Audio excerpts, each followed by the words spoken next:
Dragons are responsible for 72% of all deaths in this world. Most people, however, are unable to see these dragons. They are only visible to those who inhabit the opposite world, and even then, very few people are able to become sufficiently skilled as witches or wizards to communicate with dragons. One of these witches is a hideous, greasy, disgusting girl named Noelle who walks through the city ignoring some nerds who are staring at her. A small dog that resembles a rat interrupts Noelle's walk, but she's prepared with a treat. There's a dark laugh somewhere, an evil boy saying that she's fallen into his trap. Suddenly, some dumbass shows up and tells everyone that the little ball of fur is his beloved dog. Oshima. Balgo is the nerd who merely wants to peek under Noelle's plot armor, but she ends up crushing him with her kick. Noelle is a strong, independent woman, and Balgo respects that, but she doesn't want to hear him talk anymore and threatens to take away his manhood if he doesn't leave her alone. Though he cautions her not to underestimate him, Noelle dispatches him with one more blow. While feeding the small rat, Noelle makes plans to find it a much better home. But a few seconds later, she leaves the dog and uses an actual vintage phone booth to report for duty. She is actually transported to the opposite world by this phone booth, leaving Balgo wondering where his future girlfriend has disappeared to. In the opposite reality, a large group of people assembles to try to get an autograph from Nini, the girl. After escaping the photographers, Nini accuses Noelle of being the reason behind the gathering of people. Nini and her friend flee as their fans beg her for strange fan service. Noelle demands to be addressed as Noelle-chan, and the two quarrel about how ridiculous their names sound. Since Nini hasn't even visited Japan, she demands that her expressionless friends quit speaking in Japanese. As they get closer to the flying monster train they will be riding in, their meaningless chat finally comes to an end, but it is not yet time for them to depart. When Nini pushes her way inside the poor monster, Noah thanks her but calls her by her first name, which irritates her. The view from this monster depicts the magical world, but it also highlights Nini's immense popularity, as her devoted fans spot her at Wingbind, a dragon management agency, from a non-monster train. Billy, the boss, gives the girls credit for showing up for work. As the girls get ready to go on a mission, Nini lets go of her undernourished caresser. Billy assures the girls that their mission will be a lot of fun this time.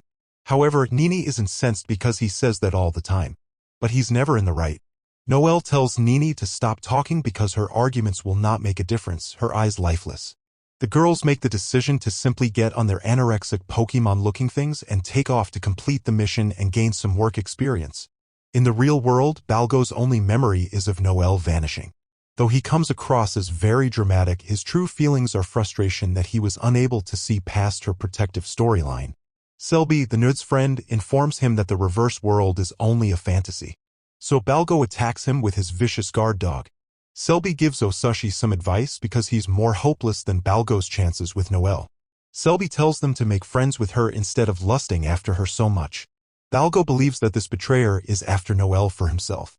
But ugly girls are not Selby's thing. Once back in the inverted world, Noelle tends to the hungry Pokemon. However, Nini becomes irritated. Her goal is to advance through the ranks and become a member of the Sabres in order to defend London. On the other hand, Noelle, who appears lifeless, is quite the contrary. She is content with the status quo. When the man who had asked for their assistance does show up, Nini becomes irritated because Noelle introduces her as though she were in charge. The girls have to climb a gigantic monster that resembles a camel because the guy needs help with the rank harvest. The guy needs the grapes carried by this monster to make wine, but he is unable to do it himself. A civilian would be executed if they came into direct contact with a dragon. Dragons that come into contact with humans absorb all of the negative emotions that humans have, and they become dark dragons. With the most lifeless eyes you have ever seen, Noelle reminds Nini that witches are there to serve as a liaison between people and dragons. Nini just wants to hurry up and finish the mission because the giant camel burps all over her. Regretfully, Noelle finds out that the grapes are inside the enormous beast's nostrils. When Balgo returns to the real world, he finds nothing unusual about the phone booth. Balgo is certain that he saw the letters WB on a manhole cover, but his friend believes he is just going crazy. Balgo is told by Selby to return his thoughts to women's undergarments. Balgo, however, takes offense and remarks that he thinks about them constantly. Balgo is startled when the cute little pet bursts at that moment, leaving only its exterior. It is Osashi. The fact that a massive black dragon emerged from the tiny pup makes the situation even more bizarre. The girls are harvesting monster grape boogers back in the upside-down world when they receive a call from Billy. Billy requests that they complete the harvesting task immediately because he needs them to perform an extermination. Noelle declines because she believes Billy is only partially awake and that, in a normal state of mind, he would never have given them an extermination case. Billy explains that the Sabres are engaged in a drill because he can still hear the dumb girls. Nini is well aware of the reason behind his selection of them. They are the strongest pipers in the world. They realize they won't have enough time to get there with a phone gate on their way back, so Nini decides they should use a coin gate instead. Noelle is puzzled as to why Nini is so happy, but it's clear. She goes on to say that she wants to draw attention to them and save London. In this manner, she can advance to the Sabres. Nini shoots the coin Noelle pulls out, causing it to open a gate. When the boys return to their upside-down world, they flee for their lives, not even realizing what is attempting to take them. Despite the fact that Osashi is merely a stuffed animal without any stuffing, Balgo swears to protect him. The lads realize at this point that the invisible thing is going to take their lives, but the girls get there in time. Although they see the dark dragon, they are baffled as to why it is in the middle of London. Noelle is taken aback when the dragon starts talking as she tries to understand how it managed to hide until it grew to this size. The dragon confronts Noelle head-on and insists on seeing beneath her story armor.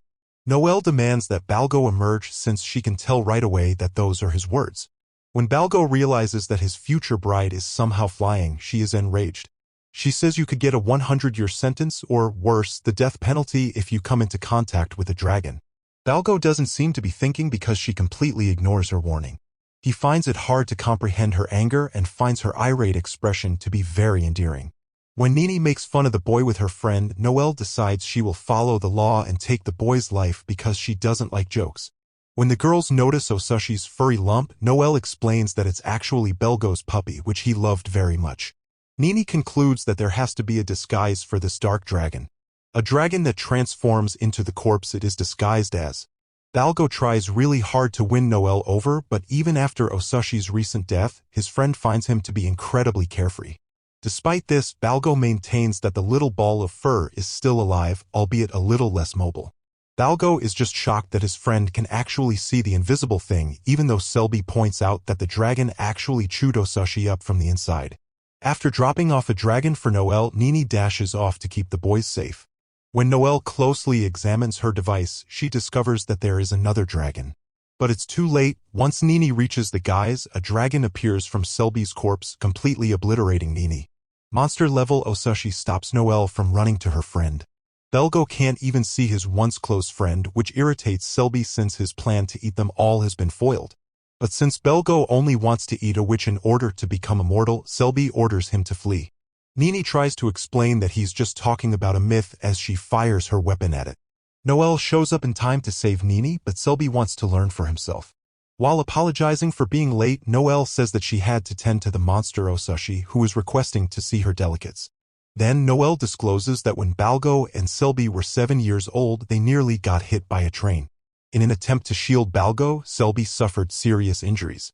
Nini believes that's when the dragon used him as a prop at that point. But a dragon that spends that much time hidden among people is very dangerous. At that moment, Swildboy swiftly catches up to them and sends Nini hurtling to Earth.